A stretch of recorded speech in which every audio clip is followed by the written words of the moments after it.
नमस्कार मित्रांनो, रुपाली चाकणकर या महाराष्ट्रातील सर्वात मोठ्या सेक्स रॉकेटच्या सूत्रधार रुपाली ठोंबरेंचा गंभीर आरोप. काय आहे ही बातमी आपण सविस्तर या चॅनलच्या माध्यमातून बघणार आहोत. चला तर मग मी सचिन नाईक आणि तुम्ही बघत आहात आपली राजनीती चॅनल. बंधुबाबा अशोक खरात प्रकरणात अडचणीत सापडलेल्या रुपाली चाकणकर यांच्या अडचणी काही संपायचं नाव घेत नाहीत. त्यांच्यावर आरोपांच्या फेऱ्या झाडत आहेत. आता त्यांच्याच पक्षातील रुपाली ठोंबरे यांनी गंभीर आरोप केला आहे. रुपाली पाटील चाकणकर या महाराष्ट्रातील सर्वात मोठ्या सेक्स रॉकेटच्या सूत्रधार असल्याचा आरोप ठोंबरे यांनी केला. या प्रकरणात रुपाली चाकणकर यांना आरोपी करावे असे पत्र मुख्यमंत्री देवेंद्र फडणवीस यांना पाठवले आहेत. चाकणकर यांना मुख्य आरोपी करावे असं थेट पत्र रुपाली ठोंबरे यांनी मुख्यमंत्री देवेंद्र फडणवीस यांना पाठवले आहे. ठोंबरे यांनी या पत्रात 3 महत्वाच्या विषयाकडे लक्ष वेधले आहे. अशोक खरात हे काही केले आहेत ते फक्त चाकणकर यांच्या पाठिंबामुळे केले आहेत. त्यामुळे चाकणकर यांना आरोपी करण्यात यावे. लाडका भाऊ असा उल्लेख करत रुपाली पाटील यांनी मुख्यमंत्र्यांना कारवाईची विनंती केली आहे. खरात हा भोंदू बाबा हे सगळं कांड केवळ महिला आयोगाच्या माझ्या अध्यक्ष रुपाली चाकणकर यांच्या सहभागामुळे व पाठिंबामुळेच करू शकला असा थेट आरोप त्यांनी केला आहे.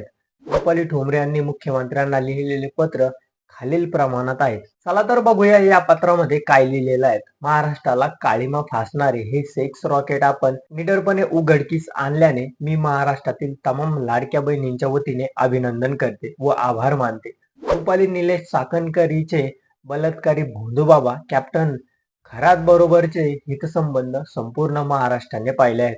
परंतु मला मिळालेल्या माहितीनुसार सदर प्रकारामध्ये कॅप्टन खरात हा भोंदूबाबा हे सगळं कांड केवळ महिला आयोगाच्या माझ्या अध्यक्ष रुपाली चाकणकर यांच्या सहभागामुळे व पाठिंबामुळेच करू शकला आहेत.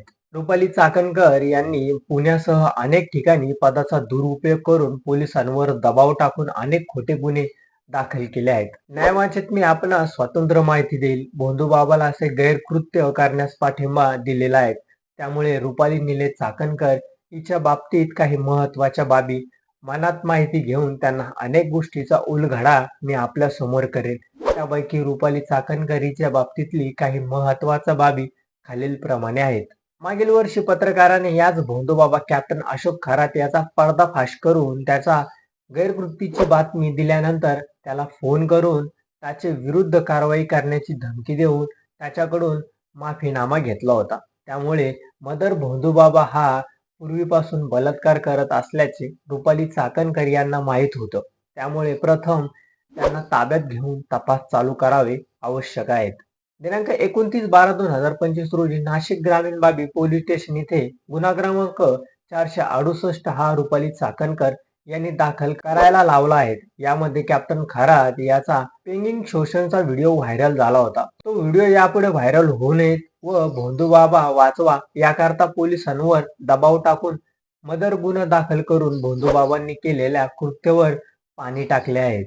त्यानंतर शिर्डी पोलीस स्टेशन इथे फोन करून कॅप्टन खरात याला वाचवले. यावरून स्पष्ट दिसते की भोंदूबाबा कॅप्टन खरात याच्यावर दाखल झालेल्या गुन्ह्यामध्ये रुपाली चाकणकर याचा प्रत्यक्ष सहभागी आहेत. माझी महाराष्ट्रातील तमाम लाडक्या बहिणींच्या वतीने लाडक्या भावास नम्र विनंती आहेत की रुपाली चाकणकर यांच्यावर कारवाई होण्यात इतपत पुरावे असून तिला तात्काळ अटक करून सत्य परिस्थिती बाहेर आणून पीडित महिलांना न्याय द्यावा.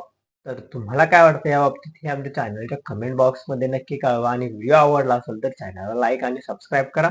धन्यवाद.